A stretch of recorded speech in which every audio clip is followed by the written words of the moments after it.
नमस्कार दोस्तों, स्वागत है आपका स्टडी फॉर सिविल सर्विसेज में। वीडियो को पूरा देखिए। कोई भी आपका फीडबैक है, कोई सजेशन है, तुरंत वीडियो में कमेंट करके जरूर बताइए। अच्छा लगे तो वीडियो लाइक जरूर कर लीजिए और ऐसे वीडियो लगातार फ्री में पाने के लिए चैनल को तुरंत सब्सक्राइब कर लीजिए और बेल आइकन को जरूर टैप कर लीजिए ताकि आगे भी सारे वीडियो आपको मिलते रहे। यूट्यूब में फॉलो करते हैं तो प्लीज ये वाला फ्री टेलीग्राम चैनल जरूर ज्वाइन करिएगा। सारे नोटिफिकेशन, सारे अपडेट यहीं पे आते हैं, ध्यान रखिएगा। स्टडी फॉर सिविल सर्विसेज का कोई भी पेड ग्रुप अगर आपको ज्वाइन करना है तो सिर्फ 8564809606097523864555 यही नंबर है हमारे, सिर्फ जहां पे कॉल या व्हाट्सएप कर सकते हैं।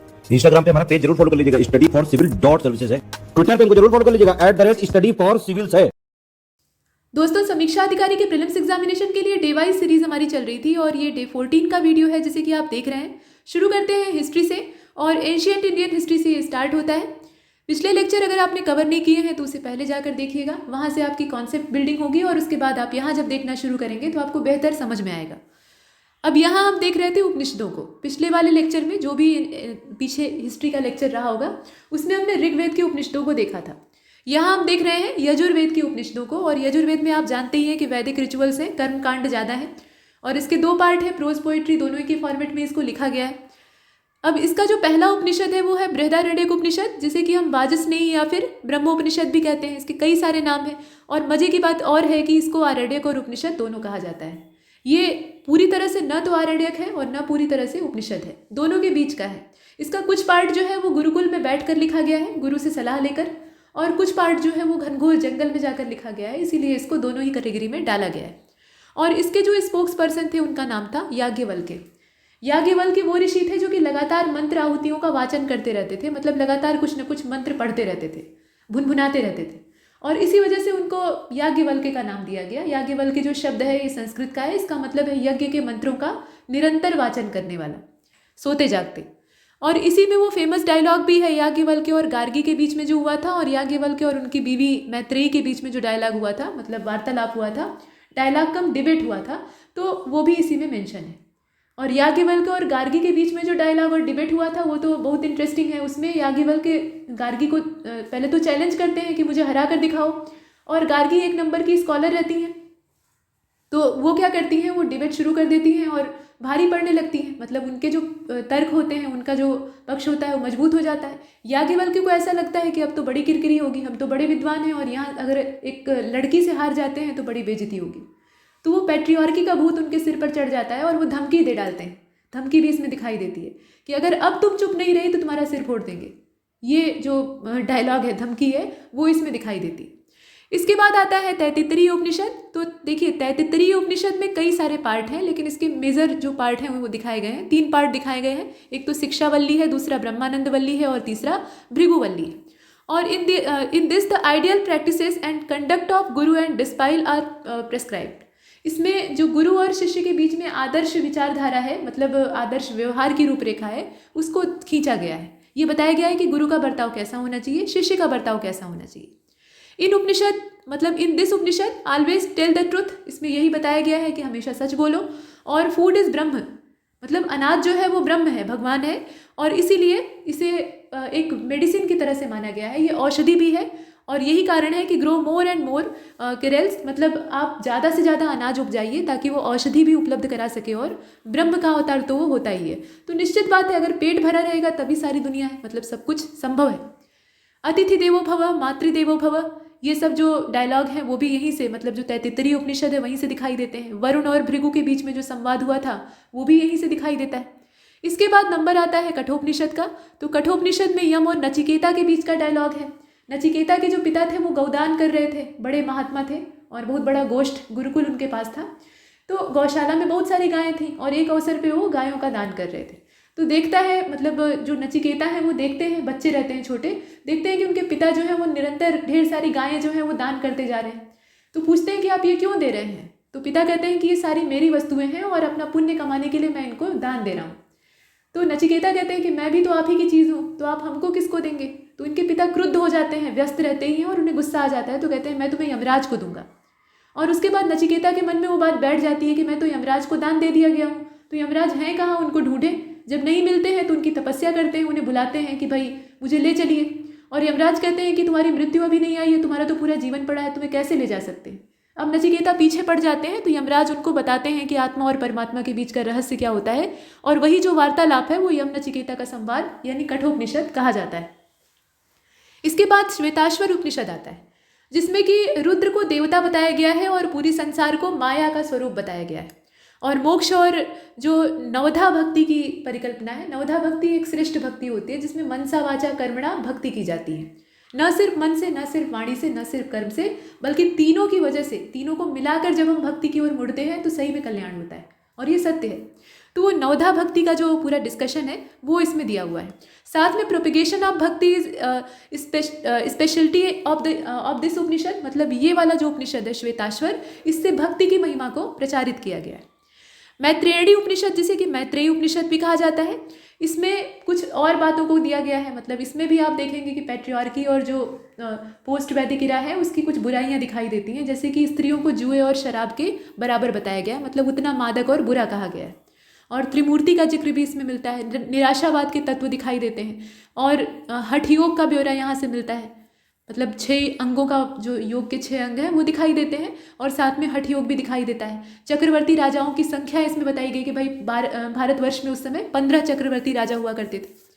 इसके बाद ईशोपनिषद है, नीचे आप देख रहे हैं, ईश मतलब ईश्वर होता है। अब ये जो ईशोपनिषद है ये मिनिएचर है, ये बहुत बड़े साइज का नहीं है और न बहुत बड़ा इसमें डिस्क्रिप्शन है, लेकिन छोटा होने की बाद भी इसकी महत्ता कम नहीं है। इसमें बताया गया है, देखिए इसमें क्या क्या चीज़ें हैं। तो यजुर्वेद का जो 40वां अध्याय है, मतलब 40 नंबर का जो चैप्टर है, वही असल में ये ईशोपनिषद है, कुछ अलग चीज़ नहीं है। अब इसका मूल जो उद्देश्य है वो आध्यात्मिक चिंतन है, मतलब इसमें पूरी तरह से स्पिरिचुअल थिंकिंग पर जोर दिया गया है और स्पिरिचुअलिटी को ही श्रेष्ठ बताया गया है, जो कि सच में श्रेष्ठ है। गीता में जो निष्काम कर्म का ब्यौरा मिलता है कि निष्काम कर्म करना चाहिए, फल की इच्छा नहीं करनी चाहिए, तो वो सब चीज़ें सबसे पहले यहीं पर दिखाई देती हैं। मतलब वो वैदिक हैं, वो कहीं से इजाद नहीं की गई थी, गीता में बस उसका जिक्र किया गया था। और उपनिषदों में पहले नंबर पे इसको रखा गया है, ईशोपनिषद को फर्स्ट पोजीशन दी गई है। छोटा भले है लेकिन इसका महत्व बहुत ज़्यादा है, सभी उपनिषदों का इसको आधार माना गया है। और कर्म करते हुए 100 वर्ष जीते रहने की इच्छा को इसमें जाहिर किया गया है और बताया गया है कि भाई आत्महत्या जो है वो घोर पाप है। कहने का मतलब ये है, इसमें पूरा जो कहने का तात्पर्य है, स्पिरिचुअल थिंकिंग की बात है ही है। तो स्पिरिचुअलिटी हमें क्या सिखाती है कि निराशा में कभी नहीं जीना चाहिए। अगर आपके जीवन में अंधेरा भी है तो आप कर्म करते जाइए, लगातार कर्म करते जाइए, इस अपेक्षा में या इस आशा में करते जाइए कि भविष्य में उजाला होगा, रोशनी भी मिलेगी। अभी समय जो है वो बुरा चल रहा है, आगे अच्छा आएगा। तो आत्महत्या कोई विकल्प नहीं है, मतलब अपने शरीर को जबरदस्ती खत्म कर देना समय से पहले ये घोर पाप है, ये इसमें बताया गया है। तो अच्छी बात है। इसके बाद महानारायणी उपनिषद को आप देखते हैं, और ये वाला जो उपनिषद है इसमें पूरा जो तैत्तिरीय संहिता है उसके दर्शन होते हैं। मतलब तैत्तिरीय संहिता का ही एक तरह से उपनिषद है। नारायण की इसमें चर्चा दिखाई देती है, और तैत्तिरीय आरण्यक में 2 उपनिषद जो है वो मिले हुए हैं आपस में। मतलब तैत्तिरीय आरण्यक नाम का जो पूरा टेक्स्ट है ना, उसमें 2 उपनिषद दिखाई देते हैं, एक तो तैत्तिरीय उपनिषद है और दूसरा महानारायणी उपनिषद है। मतलब मेन जो स्क्रिप्ट है, मेन जो टेक्स्ट है वो असल में तैत्तिरीय आरण्यक है, और उसी के ये 2 ब्रांचेज हैं, एक तो महानारायणी उपनिषद है और दूसरा तैत्तिरीय उपनिषद है। तो यहाँ तक हमने यजुर्वेद की उपनिषदों को देखा। अभी सामवेद के देख लेते हैं। तो पहला है छांदोग्य, और ये सबसे पुराना है। छांदोग्य जो है ये ओल्डेस्ट है, और इसे तंडिनाम भी कहा जाता है, इसी का अनदर नेम है तंडिनाम उपनिषद। और सर्व खलविदम ब्रह्म, यानी ब्रह्म ही सब कुछ है, ईश्वर ही सब कुछ है, ऐसा करके इसमें अद्वैतवाद को पोषित किया गया है, अद्वैतवाद को इस्टेब्लिश किया गया है। मतलब दूसरा कुछ भी नहीं है, ना आत्मा है ना शरीर है, सिर्फ ब्रह्म ही सब कुछ है, और ब्रह्म के अलावा कुछ नहीं है। वेदांत का जो सिद्धांत है वो सबसे पहले हमें छांदोग्य से ही दिखता है, वेदांत में भी यही बात है। और कृष्ण का पहला उल्लेख, भगवान कृष्ण का भी पहला उल्लेख भगवान के रूप में नहीं, राक्षस के रूप में। अब आपको सुनकर थोड़ा सा अचंभा होगा कि भगवान कृष्ण को राक्षस क्यों माना गया। तो क्यों माना गया उसके पीछे लॉजिक है। तो भगवान कृष्ण का जो सबसे पहला उल्लेख है कृष्ण के रूप में ऋग्वेद में दिखाई देता है, लेकिन भगवान और कुछ दिव्य अवतार और देवकी नंदन कृष्ण के रूप में जो इनका उल्लेख है वो छांदोग्य उपनिषद में मिलता है। ध्यान दीजिएगा, इसमें प्रश्न अगर ट्विस्ट करके आएगा तो आपको उसी के हिसाब से जवाब देना होगा। अगर देवकी के पुत्र कृष्ण के रूप में पूछा जाए तो सबसे पहला जिक्र हमें छांदोग्य उपनिषद से मिलता है, और सिर्फ कृष्ण शब्द का उल्लेख हमें मिलता है ऋग्वेद से। ऋग्वेद में इन्हें राक्षस कहा गया है। राक्षस क्यों कहा गया है?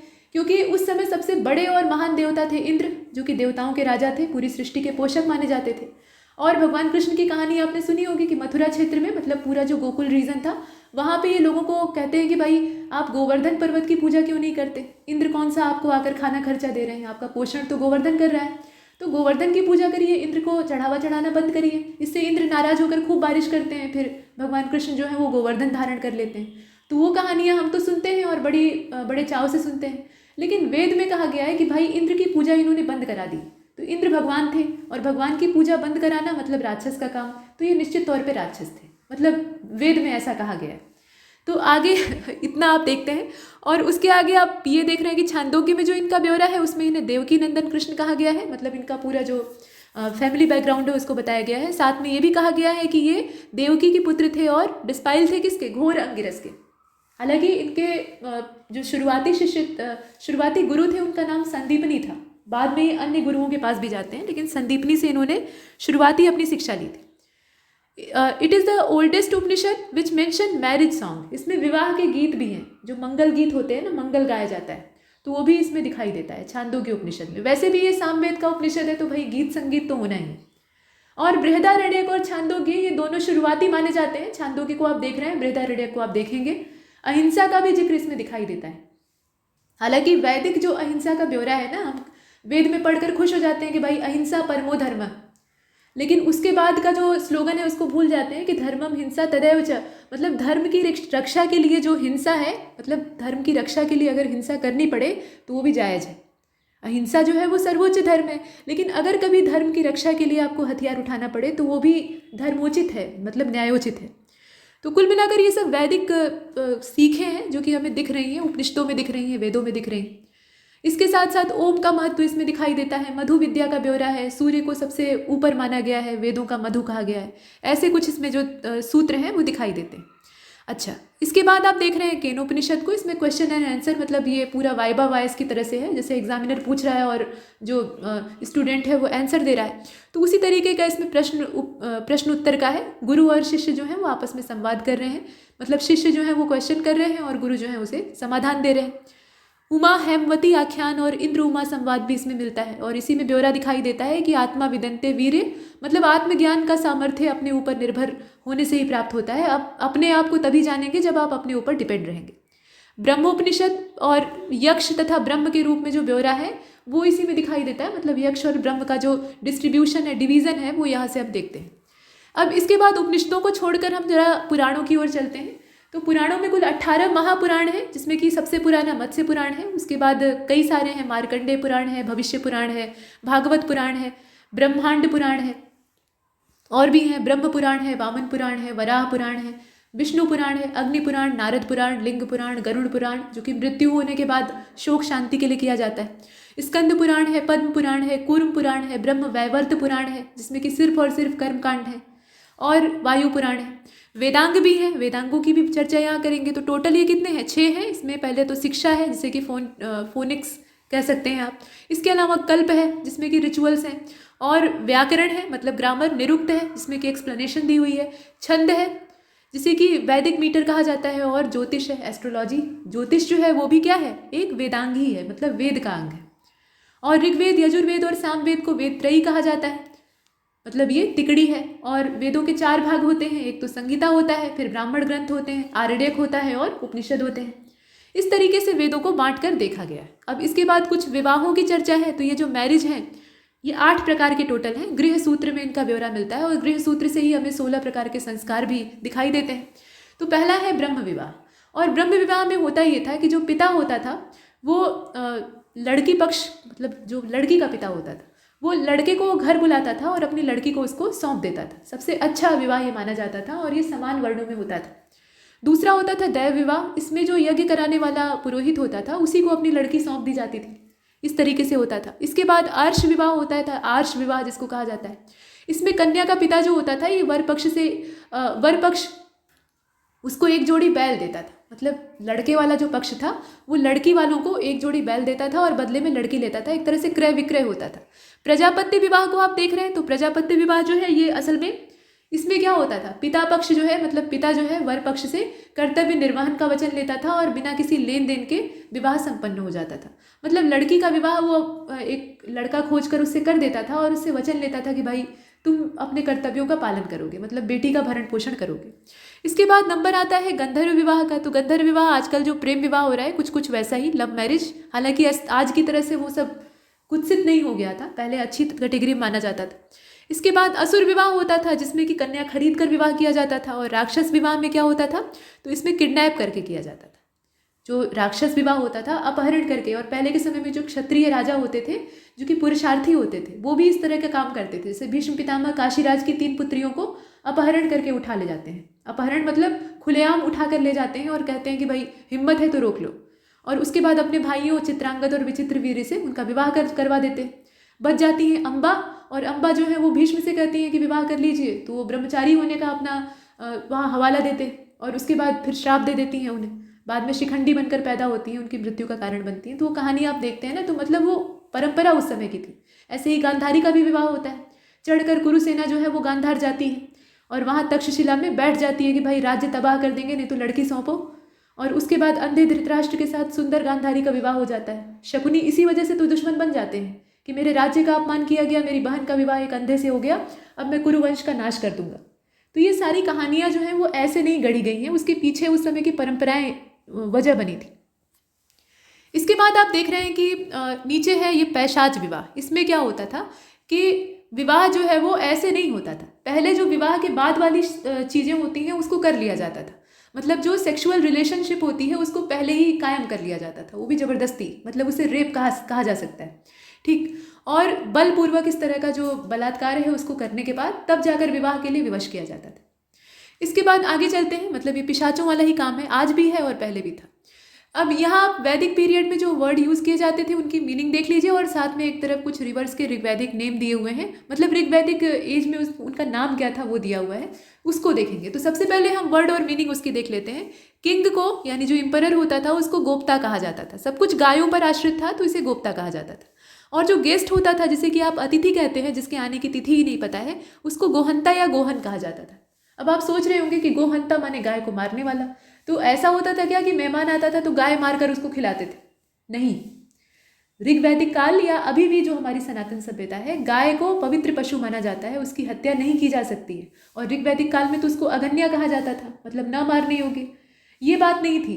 पहले के समय में गाय ही मूल संपदा होती थी। आजकल लोग सोना चांदी हीरा जवाहरात और नोट की गड्डियाँ इकट्ठा करके खुश होते हैं। पहले के समय में जिसके पास जितनी ज़्यादा गायें होती थी वो उतना ही अमीर माना जाता था। तो पहले जैसे आप आज के समय में आपके यहाँ कोई बड़ा आदमी आता है, कोई प्रतिष्ठित आता है, कोई प्रेमी आता है, मतलब प्रियजन आता है, तो उसको आप उपहार देकर विदा करते हैं। जब वो जाने लगता है तो उसको गिफ्ट देते हैं, रिटर्न गिफ्ट। तो पहले के समय में रिटर्न गिफ्ट के तौर पे गायें दी जाती थी। कोई मेहमान आया और उसका स्वागत सत्कार किया, जब जाने लगा तो उसका सम्मान करने के लिए उसको कुछ गायें गिफ्ट देनी पड़ती थी, मतलब ये परंपरा थी। तो देना चाहो या ना देना चाहो, देना पड़ता था। तो लोग कहते थे कि अभी हमारी गायों को हरने आ गया। हरने आ गया मतलब ले जाने आ गया, तो इसीलिए नाम ही पड़ गया कि गोहंता है।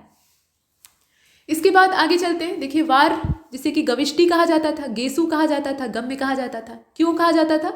तो पहले के समय में जो युद्ध होते थे वो गायों के पीछे ही होते थे। मतलब गायें ही चोरी हो जाती थी और गायों को खोजने के क्रम में जहाँ गायें मिली, चोरी की हुई गायें जहाँ छिपाई गई हैं, उस आदमी से लड़ना पड़ता था, लड़कर अपनी गायों को ले आना पड़ता था। तो इसलिए होती थी गविष्टि, यानी गायों की खोज, और उसके बाद गायों को लेकर वापस लौटते थे। गाय को अघन्या कहा जाता था। लांगल जो है वो हल के लिए शब्द इस्तेमाल होता था पहले के समय में। सीता जो शब्द है ये हल से खींची हुई रेखा होती थी, मतलब जो हल होता था जब चलाया जाता है ना तो ऐसे उसके फाल से ऐसे लकीर बनती है, तो उस लकीर को सीता कहा जाता है। कारपेंटर के लिए तक्षण शब्द का इस्तेमाल होता था, और जो हेयर ड्रेसर यानी नाई होता था उसके लिए वाप्ती और नापती शब्द का इस्तेमाल होता था। डेजर्ट को धन्व कहा जाता था, ध्यान दीजिएगा, डेजर्ट जो होता था उसको धन्व कहते थे। ग्रेन को धान्य कहते थे, अनाज को धान्य, आज भी कहते हैं धान्य। उर्वरा जो शब्द है ये फर्टाइल फील्ड के लिए इस्तेमाल होता था, जो उपजाऊ भूमि है उसको उर्वरा कहा जाता था। खिल्य जो है ये ग्रासलैंड को कहते थे। अकाउंटेंट के लिए अक्षवाप शब्द का इस्तेमाल होता था। और व्राज्रपति कौन था? तो व्राज्रपति एक ऑफिशियल था जो कि पास्चर लैंड का इंचार्ज हुआ करता था। और कुलपति जो है ये हेड ऑफ फैमिली होता था, जबकि स्पश या स्पशस इसको कहा जाता था, दौत भी कहा जाता था। ये मैसेंजर होते थे, इन्फॉर्मर्स होते थे। तो इस तरीके से हमने वर्ड मीनिंग देखी, वैदिक वर्ड मीनिंग। अब इधर कुछ नदियों के नाम है, उसको भी लगे हाथ देख ही लेते हैं। तो यहाँ आप देख रहे हैं ऋग्वैदिक रिवर्स के नाम। इसमें अश्किनी जो है वो पहले दी हुई है। अश्किनी चेनाब को कहा जाता था, चेनाब आज का नाम है और अश्किनी प्राचीन नाम है। विपासा जो है ये व्यास नदी का पुराना नाम है। परुष्णी रावी को कहा जाता था, रावी आप जानते हैं इसका पुराना नाम क्या है? परुष्णी है। वितस्ता ये झेलम के लिए शब्द इस्तेमाल होता था। काबुल का पुराना नाम कुंभा था, कुभा भी कहा जाता है। क्रुमो कहा जाता था कुर्रम नदी को। और आजकल की जो गोमल नदी है, पहले नाम गोमती था, गोमती का गोमल था असल में। और साथ में सुवस्तु है, ये स्वात नदी का पुराना नाम है। सदानीरा ये गंडक को कहा जाता था। और आप देख रहे हैं शतुद्री जो है ये सतलज के लिए इस्तेमाल होने वाला शब्द है, ठीक है, ये सतलज नदी को कहा जाता था। और दृश्यवती जो है ये घग्गर को कहा जाता था, ठीक है। इसमें कई सारे शब्द हैं, मतलब इसमें आप देखें अश्किनी जो है ये चेनाब के लिए, विपाशा जो है ये व्यास के लिए, परुष्णी जो है वो रावी के लिए, वितस्ता झेलम के लिए, कुभा जो है वो काबुल के लिए, और क्रुमु ये कुर्रम के लिए, ठीक है। कुर्रम आज के समय में कहा जाता है, क्रुमु उस समय कहा जाता था। यहाँ से प्रश्न बनते हैं, इसको ध्यान दीजिएगा। गोमती जो है ये गोमल मतलब नाम इसका। सुवस्तु जो है वो स्वात नदी के लिए पुराना नाम था, मतलब ये ऋग्वैदिक नाम है और ये एडवांस नाम है। वैसे ही दृश्यवती घग्गर को कहा जाता था। सतलज के लिए शतुद्री शब्द का इस्तेमाल होता था। आगे बढ़ते हैं, यहाँ कुछ इंपॉर्टेंट वन लाइनर फैक्ट दिए हैं, जैसे कि वेदांत वर्ड के बारे में दिया है कि the word Vedanta was use for Upanishad for the Vedic text. और मैक्स मूलर के हिसाब से कहा गया कि Rigveda was not born in north west India but originate in Iran. Max Muller ने ये कहा कि ऋग्वेद जो है वो ओरिजिनेट हुआ था ईरान में, ठीक है, इसका जो ओरिजिन है वो ईरान में था। मत्स्य और वायु पुराण में कहा गया कि मत्स्य और वायु पुराण जो है ये सबसे पुराने माने गए। मत्स्य पुराण में भगवान विष्णु के मत्स्य अवतार का उल्लेख मिलता है, मतलब बड़ी सी मछली का उन्होंने रूप धारण किया था और प्रलय के समय महाराज मनु की सुरक्षा की थी, सृष्टि को बचाया था। तो वो मत्स्य अवतार और वायु पुराण में, इसमें पहली चीज़ तो यह है कि अलग अलग जो किंगडम है उनकी मतलब राजा हैं उनकी डायनेस्टीज़ पता लगती हैं, उनका राजवंश का क्रम मालूम होता है। उसके अलावा पुराणों में कहानियाँ ही कहानियाँ हैं, तो ये दोनों सबसे पुराने हैं। और there are 3 branches of Samaveda. Samaveda की 3 ब्रांचेज हैं। कौन कौन सी ब्रांचेज हैं वो आपको मालूम होना चाहिए। एक तो कौथुम संगीता है जो कि गुजरात से रिलेट करती है, नारायणीय है जो कि महाराष्ट्र से जुड़ी है, और जैमिनीय जो है वो कर्नाटक से जुड़ी है। इसमें कौथुम जो है वो सबसे ज़्यादा प्रचलित है, सबसे ज़्यादा फेमस कौन सी है, कौथुम है। जो 16 संस्कारों का ब्यौरा हम देखते हैं उसमें सबसे पहला संस्कार माना जाता है गर्भाधान, और उसके बाद वाले जितने भी हैं वो एक क्रम से हैं। और ये इसमें आप देखते हैं कि मेन रिचुअल्स में सीमंतोनयन है, जातक कर्म संस्कार है, नामकरण है। सीमंतोनयन जो है ये गर्भावस्था के समय ही होता है। जातक कर्म जो है जब बच्चा पैदा होता है उसके बाद होता है। नामकरण उसका नाम रखा जाता है। निष्क्रमण होता है, ये शिक्षा प्राप्ति के लिए बाहर जाता है। यज्ञोपवीत होता है, मतलब जो उपनयन संस्कार है वो होता है। फिर लौट कर आता है तो विवाह संस्कार होता है। और अंत में जो अंतिम संस्कार दाह संस्कार है, अंत्येष्टि, वो होती। The theory of divine origin of kingship was first mention in Aitareya ब्राह्मण। जो राजत्व का सिद्धांत है वो कहाँ से दिखाई देता है, ऐतरेय ब्राह्मण से दिखाई देता है कि मतलब राजा जो है वो देवता का रूप है, ऐसा कुछ। The book title the Arctic home in the Vedas was composed bye बाल गंगाधर तिलक, जिसमें कि आर्कटिक क्षेत्र से आर्यों के आगमन की बात उन्होंने की है। The theme of Upanishad is the search of truth. देखिए उपनिषद जो है वो गुरु के पास बैठकर डिस्कशन करके लिखे गए ग्रंथ है, मतलब ज़्यादातर क्वेश्चन आंसर से सीखा गया है और उसे स्क्रिप्ट के रूप में दर्ज किया गया है। तो उसमें मेन पर्पज़ क्या है, मेन पर्पज़ है सर्च फॉर ट्रुथ, ट्रुथ की सर्च करना। और ऋग्वैदिक पीरियड में इसी तरीके से ट्रुथ की सर्च की जाती थी, और यही सही तरीका भी है। जितना आप प्रश्न पूछेंगे उतना सीखेंगे। The father had monopoly on property of the family. Father और जितने भी पुरुष होते थे, सिर्फ फादर नहीं, जितने भी श्रेष्ठ पुरुष होते थे उन्हीं की मोनोपोली होती थी पूरी फैमिली की प्रॉपर्टी पर और महिलाओं पर भी। अकॉर्डिंग टू बौधायन सूत्र, अब देखिए जो बौधायन सूत्र है उसमें क्या कहा गया है।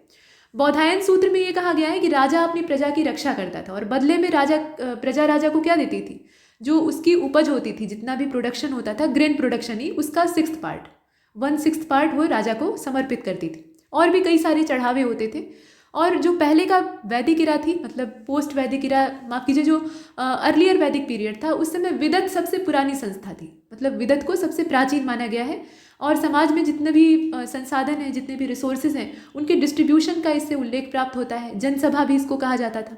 अवतारवाद की चर्चा हमें मिलती है, मतलब इनक्रिनेशन का जो सिद्धांत है वो दिखाई देता है। तो अवतारवाद की चर्चा का सबसे पहला हमें जिक्र कहाँ से मिलता है, भगवत गीता से मिलता है। नारायण, नरसिंह और वामन जो हैं वो दैवीय अवतार माने जाते हैं। शतपथ ब्राह्मण में बाढ़ का ब्यौरा मिलता है। इतिहास पुराण में ऋग्वेद, सामवेद, यजुर्वेद और अथर्ववेद के अतिरिक्त पंचम वेद छांदोग्य उपनिषद को माना गया है। यजुर्वेद की जो संहिता है तथा ब्राह्मण ग्रंथ है उसमें राजा के कुछ उच्च पदाधिकारियों का वर्णन है, जिन्हें कि रत्निन कहा जाता था। तो इस तरीके के और 12 प्रकार के रत्निन होते थे जो कि शतपथ ब्राह्मण में मेंशन किए गए। कहानी की तरह पढ़ेंगे ना तो इसमें आसानी होगी, नहीं तो इसमें रटने लगेंगे तो एक भी चीज़ याद नहीं होने वाली। ये सब कहानियाँ हैं, कहानी की तरह ही पढ़ना है। In Vedic period the most powerful officer after the king was purohit. राजा के बाद जो सबसे पावरफुल ऑफिसर होता था उसको पुरोहित कहा जाता था। In the Baudhayana Dharmasutra the practice of niyoga is said to be unfair. नियोग की जो परंपरा है उसको अनफेयर बताया गया है। तो सुनने में तो अच्छी नहीं लगती है, लेकिन ये विवशता में की जाती थी, शौकिया नहीं। जब ये नौबत आ जाती थी कि अब राजवंश को आगे चलाने वाला कोई बचा नहीं, क्योंकि उस समय मोनोपोली जो है वो पैट्रियार्की थी, मतलब पुरुषों की थी पूरी तरह से। जो फादर होता था वही सबसे ऊपर होता था और उसी को हम सत्ता सौंपते थे, या जो पुरुष होता था उसी के हाथ में सत्ता। महिलाओं को सत्ता चलाते हुए नहीं मान्य किया गया था।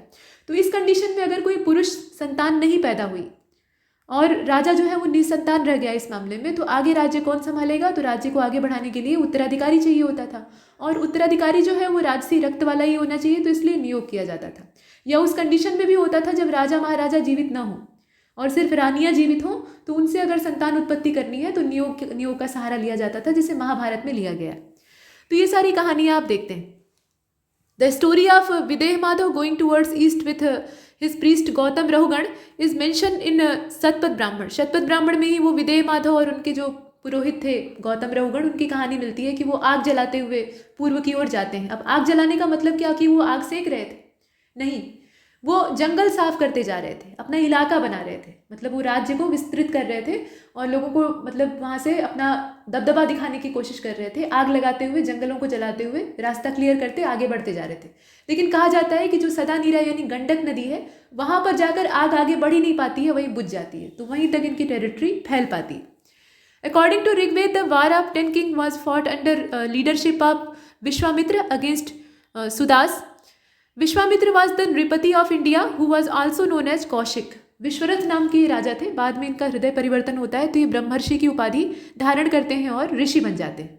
कुछ और ब्यौरा दिखाई देता है। The eastern and western seas are mention in Shatapatha Brahmana. The principle of reincarnation is mention for the first time in Shatapatha Brahmana. Reincarnation का जो प्रिंसिपल है वो भी शतपथ ब्राह्मण में ही हमें सबसे पहले दिखाई देता है। इसके अलावा 16 प्रकार के संस्कारों का जो मेंशन है वो गृहसूत्र में है, और देयर आर 8 टाइप ऑफ विवाह मेंशन इन गृहसूत्र। तो कहाँ पर कौन सा मेंशन किया गया है, क्या चीज़ है, वो आपको मालूम होनी चाहिए। अब यहाँ से इंडियन पॉलिटी को देख लेते हैं। तो कमेटीज ऑफ कॉन्स्टिट्यूएंट असेंबली, यहाँ से बहुत तेज प्रश्न पूछा जाता है, देख लीजिए। मेजर कमेटी और माइनर कमेटी दोनों को देखेंगे। The constituent assembly appoint a number of committees to deal with different task of constitution making. क्योंकि संविधान बहुत बड़ा था तो उसको बनाने के लिए बहुत सारे लोग लगे हुए थे और अलग अलग विचारधारा के लोग या विचारधाराएं आवश्यक थी, तो इसके लिए कमेटी डेवलप की गई। और out of these 8 were major committee and the other were minor committees. The names of these committee and their chairman are given below. तो पहला जो है वो यूनियन पावर्स कमेटी है और इसके जो अध्यक्ष थे, प्रेसिडेंट थे, वो पंडित जवाहरलाल नेहरू थे। ध्यान से देखिएगा। यूनियन कॉन्स्टिट्यूशन कमेटी के भी जवाहरलाल नेहरू ही थे। प्रोविंशियल कॉन्स्टिट्यूशन कमेटी के थे सरदार पटेल, और ड्राफ्टिंग कमेटी के जो अध्यक्ष थे वो डॉक्टर BR अम्बेडकर थे। एडवाइजरी कमेटी के ये एडवाइजरी कमेटी किस पर है, तो advisory committee on fundamental rights, minority and tribal excluded areas ठीक है।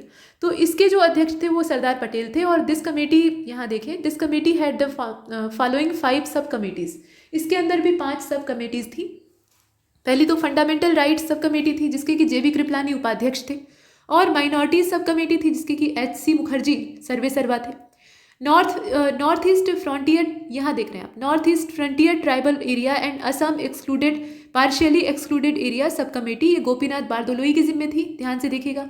और excluded and partially excluded area other than those in Assam, इसकी ये जो सब कमेटी थी इसको कौन संभाल रहा था, इसको संभालने वाले AB ठक्कर थे। North west frontier tribal area sub committee, ये भी एक थी। और रूल्स ऑफ प्रोसीडर कमेटी, इसके जो अध्यक्ष थे वो डॉक्टर राजेंद्र प्रसाद थे। क्वेश्चन बन सकता है। स्टेट कमेटी मतलब committee for negotiating with state, Jawaharlal Nehru इसके अध्यक्ष थे। स्टीयरिंग कमेटी के अध्यक्ष कौन थे, राजेंद्र प्रसाद। अब माइनर कमेटीज को देख लीजिए। तो माइनर कमेटीज में पहले तो फाइनेंस और स्टाफ कमेटी है, राजेंद्र प्रसाद इसके प्रेसिडेंट हैं। और क्रेडेंशियल कमेटी है, इसके अल्लादी कृष्ण स्वामी अय्यर है। हाउस कमेटी के अध्यक्ष कौन है, P पट्टाभी सीतारमैया है। ऑर्डर ऑफ बिजनेस कमेटी के KM मुंशी हैं, doctor KM Munshi. Ad hoc committee on national flag doctor Rajendra Prasad की जिम्मे थी। Committee on function of constituent assembly GV Mavalankar की जिम्मे थी। और ad hoc committee on supreme court, ये S वरदाचारी, ये असल में not an assembly member, assembly के मेंबर नहीं थे लेकिन इसके अध्यक्ष थे। किसके अध्यक्ष थे, ad hoc committee on supreme court. तो ये आपने देखा। और भी ये देख लीजिए, committee on chief commissioners provinces, इसके B पट्टाभी सीतारमैया जो है वो अध्यक्ष थे। Expert committee on financial provision of union constitution, इसकी नलिनी रंजन सरकार जो है वो अध्यक्ष थी, असेंबली मेंबर नहीं है, ये ध्यान दीजिएगा। कभी कभी पूछा जाता है कि इसमें से कौन सा असेंबली मेंबर नहीं था। इसके बाद लिंग्विस्टिक प्रोविंसेस कमेटी को आप देख रहे हैं, यहाँ पे है। इसके एस.के. धर जो है वो अध्यक्ष थे, ये भी असेंबली मेंबर नहीं है। Special committee to examine the draft constitution, ये जवाहरलाल नेहरू के जिम्मे था। और प्रेस गैलरी कमेटी के अध्यक्ष ये थी उषा नाथ सेन। इसके बाद ad hoc committee on citizenship S Varadachari की जिम्मे थी। ड्राफ्टिंग कमेटी को आप देख रहे हैं, ड्राफ्टिंग कमेटी जो है इसमें खास बात यह है कि among all committees of constituent assembly the most important committee was drafting committee, ये सबसे इंपॉर्टेंट थी। Setup on August 29, 1947, it was this committee that interested with the task preparing a draft for new constitution. किसी भी चीज़ को बनाने के लिए पहले स्ट्रेटजी चाहिए होती है और स्ट्रेटजी के लिए एक ड्राफ्ट आवश्यक होता है। तो ड्राफ्ट जब तक नहीं बनेगा तब तक वो पूरा फ्रेम नहीं बन पाया, तो फ्रेम के आधार पे ही गढ़ना था। तो ये सबसे इंपॉर्टेंट। और इसमें आप जानते ही हैं कि 7 मेंबर्स थे। कौन कौन थे? तो पहले तो इसके चेयरमैन थे बाबा साहेब अम्बेडकर, उसके बाद गोपाला स्वामी अयंगर इसके मेंबर थे, अल्लादी कृष्ण स्वामी अय्यर ये भी इसके मेंबर थे, के.एम. मुंशी थे, सैयद मोहम्मद सादुल्ला थे, एन माधव राव थे, और ये replace B L. Mitter who resign due to ill health. मतलब जो बी.एल. मित्तर थे उनकी तबीयत खराब हो जाती है बीच में, स्वास्थ्य संबंधी कारण की वजह से वो हट जाते हैं, तो उनकी जगह पे माधव राव आ जाते हैं। और टी.टी. कृष्णमाचारी जो हैं, इन्होंने डी.पी. खेतान को रिप्लेस किया था, जिनकी की मृत्यु हो जाती है 1948 में। तो ऐसे कुल मिलाकर 7 मेंबर्स इसमें दिखाई देते हैं। अब इंपॉर्टेंट वन लाइनर फैक्ट जो है उनको देख लीजिए। The constitution of India had borrow most of its provisions from the constitution of various other countries as well as from the government of India act 1935। जो गवर्नमेंट ऑफ इंडिया एक्ट 1935 है वहीं से ज़्यादातर चीज़ों को हमने लिया है, और बाकी जो चीज़ें हमने बोरो की हैं वो डिफरेंट कॉन्स्टिट्यूशन जो अलग अलग कंट्रीज़ के हैं वहाँ से ली। Doctor B.R. Ambedkar proudly acclaimed that Constitution of India has been framed after ransacking all the no constitution of, यहाँ आप देख रहे हैं, all the known constitution of the world। जितने भी दुनिया में जाने माने कॉन्स्टिट्यूशन थे उन सब का अच्छी तरीके से अध्ययन करने के बाद, उन्हें खंगालने के बाद हमने इस संविधान को रचा है। तो इसीलिए इसमें खामियां होने की गुंजाइश बहुत कम है, ऐसा अम्बेडकर का मानना था। The structural part of the constitution is to a large extent derive from government of India act of 1935। और यहाँ पे जो रैंक शेकिंग का मतलब क्या है ये समझाया गया है कि मिक्सचर और स्टोलन कंटेंट। ये स्टोलन कंटेंट कहा जाता है, लेकिन असल में स्टोलन नहीं है। आप सीखते हैं, अपने आसपास की चीज़ों से सीखते हैं। जैसे आप किसी कविता को ही लिखना चाहते हैं तो उसके लिए आप बहुत सारी कवियों की कविताएं पढ़ेंगे। ठीक है कि अपने से भी लिखते हैं, लेकिन ये भी तो है कि दूसरों की कविताएं पढ़ते हैं। तो इसका मतलब ये नहीं कि आपने कविता चुरा ली, लेकिन वहाँ से आइडिया लिया। तो वैसे ही हमने आइडिया लिया है। The philosophical part of constitution, the fundamental rights and the directive principle of state policy derive their inspiration from the American and Irish constitution respectively. मतलब जो फंडामेंटल राइट्स हैं वो अमेरिकन कॉन्स्टिट्यूशन से लिए गए हैं, और आयरलैंड के कॉन्स्टिट्यूशन से हमने DPSP का फंडा लिया है। और दोनों ही क्या है, ये फिलोसफिकल पार्ट है हमारे कॉन्स्टिट्यूशन के। The political part of constitution, the principle of cabinet government and relation between executive and legislature, ये जो है ये लार्जली ड्रॉन किया गया है ब्रिटिश कॉन्स्टिट्यूशन से। वहाँ से हमने पार्लियामेंट्री स्ट्रक्चर को भी उठाया है। आगे बढ़ते हैं, और भी चीज़ें। The other provisions of constitution have been drawn from constitution of Canada, Australia, Germany, USSR, मतलब जो अविभाजित रूस का हिस्सा था।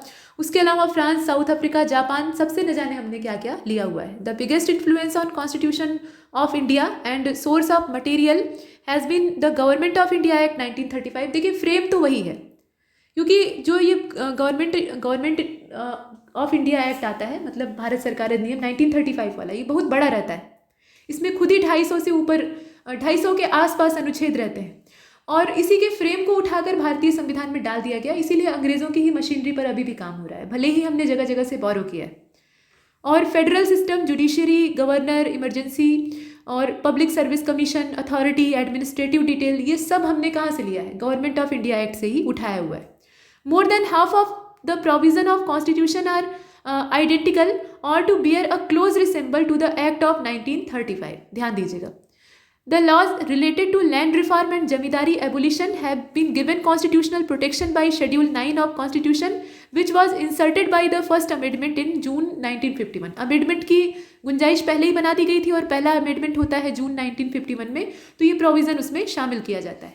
Criminal law including all matter included in Indian penal code are the subject of concurrent list.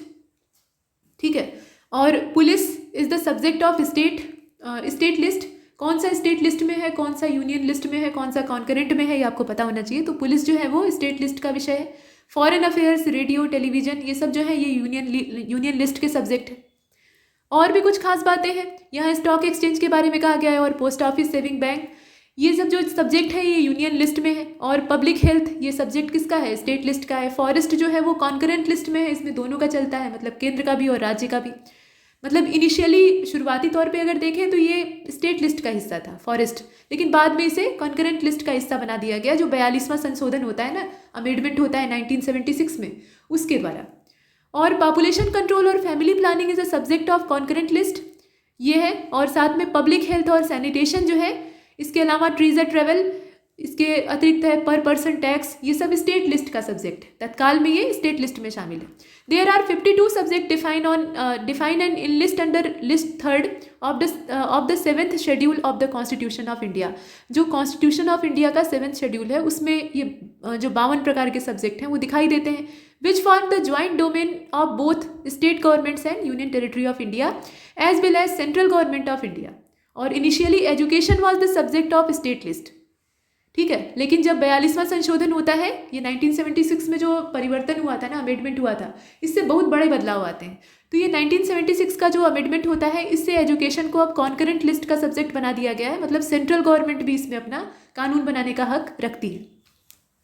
Article number 45 part 4 directive principle of state policy की बात हो रही है, deals with the free and compulsory education for children. और article 243 clause 4 empowered the panchayat and rural authority to make provision for education. कहाँ कहाँ से किस अथॉरिटी को एजुकेशन पर अपना राइट, अपना लॉ बनाने का अधिकार मिला हुआ है वो बताया जा रहा है। साथ में ये भी कहा गया कि 5th, 6th and 7th schedule are also indirectly related to education. सीधे सीधे नहीं बिलोंग करते हैं, लेकिन इनडायरेक्टली वो भी रिलेट करते हैं। The 10th schedule, which contain anti-defection law, was added by 52 Amendment Act 1985. यहाँ आपने देखा, in the Indian Constitution, it contains provision regarding anti-defection law and lays down the process by which legislator may be disqualified on the ground of defection. On the ground of defection, देखिए जो constitution होता है ना, उसमें language बहुत important होती है, एक एक शब्द महत्वपूर्ण होता है, ध्यान से देखिएगा।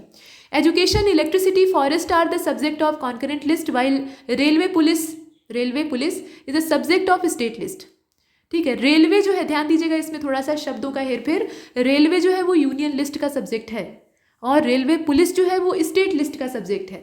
तो अगर रेलवे पुलिस देगा तो आप स्टेट लिस्ट चुनिएगा, इसमें कंफ्यूज मत होइएगा। जनरल हिंदी को देख लेते हैं। यहाँ कुछ विलोम शब्द आप देख रहे हैं, इसमें अ या अन के उपयोग से बनने वाले विपरीत शब्द दिए हैं। तो शब्द दिया है और साथ में उसका विलोम, इसमें कॉलम बने हैं, आप देख रहे हैं, पूरी टेबल तैयार है। पहले तो अर्थ है, देखिए उसमें उपसर्ग जोड़कर विलोम बनाने की कला हमने पीछे भी देखी थी, यहाँ सिर्फ उसी के माध्यम से बने वाले विलोम दिए हुए हैं। तो अर्थ से अनर्थ, अन उपसर्ग का इसमें इस्तेमाल हुआ है। अतिवृष्टि से अनावृष्टि, अन उपसर्ग का इसमें इस्तेमाल हुआ है। अंत का अनंत हो गया, अभ्यास का अनभ्यास हो गया, आदि का अनादि हो गया, आख्यात का अनाख्यात हो गया, आगमन का गमन हो गया, आत्मा का अनात्मा, आश्रित का अनाश्रित और आदर का अनादर। उदांत का अनुदांत होता है, दूरदर्शिता का अदूरदर्शिता होता है, उपयुक्त का अनुपयुक्त होता है, धर्म का अधर्म होता है, उपमेय का अनुपमेय होता है, नश्वर का अनश्वर होता है, उपस्थित का अनुपस्थित होता है, न्याय का अन्याय होता है, उर्वर का अनुर्वर होता है, नीति का अनीति होता है, उपार्जित का अनुपार्जित होता है, नैतिक का अनैतिक होता है। इसके बाद आप देख रहे हैं उपजाऊ का अनुपजाऊ होता है, निंद्य का अनिंद्य होता है, उपयोग का अनुपयोग होता है और निद्रा का अनिद्रा होता है। उपादेयता का अनुपादेयता, उपयोगिता से तात्पर्य है। नित्य का अनित्य होता है, उचित का अनुचित और नश्वर का अनश्वर होता है, विलोम। ये सब अन से बना हुआ और अ से बना हुआ आप देखेंगे। आस्था का अनास्था होता है और उत्तेजित का अनुत्तेजित होता है। निर्दिष्ट का अनिर्दिष्ट भी हो सकता है, अनिर्निष्ट भी हो सकता है, दोनों ही हो सकते हैं। आरूढ़ का अनारूढ़ है, आसक्त का अनासक्त होता ही है, उत्पादक का अनुत्पादक है, निर्धारित का अनिर्धारित है। आसक्त का अनासक्त एक बार फिर से आ गया, उच्छ्वास का अनुच्छ्वास होता है और नैसर्गिक का अनैसर्गिक होता है। आवश्यक का अनावश्यक है, उपमेय का अनुपमेय है और न्यायपूर्ण का न्यायपूर्ण होता है। आहत का अनाहत होता है, एक का अनेक होता है, पात्र का कुपात्र होता है, अपात्र भी हो सकता है। आवृत का अनावृत होता है, ऐच्छिक का अनैच्छिक होता है, भाव का अभाव होता है। आवरण का अनावरण होता है, ऐश्वर्य का अनैश्वर्य होता है, भले का बुरा होता है। आहार का अनाहार, कल्याण का अकल्याण, भाग्य का अभाग्य। आहूत का अनाहूत, कथनीय का अकथनीय, भिज्ञ का अनभिज्ञ। आभूषित का अनाभूषित, कंटक का अकंटक, भोज्य का अभोज्य। आक्रामक का अनाक्रामक, काट्य का अकाट्य और मल का अमल। औपचारिकता का अनौपचारिकता, कर्मण्य का अकर्मण्य, मानवीयता का मानवीय का अमानवीय, औचित्य का अनौचित्य, कलंक का अकलंक, सह्य का असह्य, इच्छा का अनिच्छा, कल्पनीय का अकल्पनीय, संबंधी का असंबंधी, इष्ट का अनिष्ट, क्रूर का अक्रूर, सभ्य का असभ्य, ईश्वर का अनीश्वर, अर्मठ का कर्मठ। ठीक है, अकर्मठ भी लिख सकते हैं। और ये अर्मठ मतलब होता है ना, देखिए अर्मठ मतलब जो कर्म से जुड़ा हुआ हो, और उसका हो जाएगा अकर्मठ। इसके बाद साधु का असाधु हो सकता है विलोम, ये सब अ जोड़कर बनाया गया है। और आप देख रहे हैं यहाँ पे ईश का अनीश हो जाएगा, ईश्वर का अनीश्वर हो सकता है, वही बात है। इसके बाद आप देखें ईश का अनीश नीचे दिया हुआ है, उपकार का अपकार है। इसके बाद क्रम से अक्रम हो सकता है, कुलीन से अकुलीन हो सकता है, उत्साह से अनुत्साह हो सकता है, उदार से अनुदार हो सकता है, सामयिक से असामयिक हो सकता है, स्थिर से अस्थिर हो सकता है, समय से असमय हो सकता है, काल से काल और सुकाल जो है इसका अकाल हो सकता है, साध्य का असाध्य हो सकता है। तो यहाँ तक हमने इसे खत्म किया है। इसमें इतना ही, तब तक के लिए नमस्कार।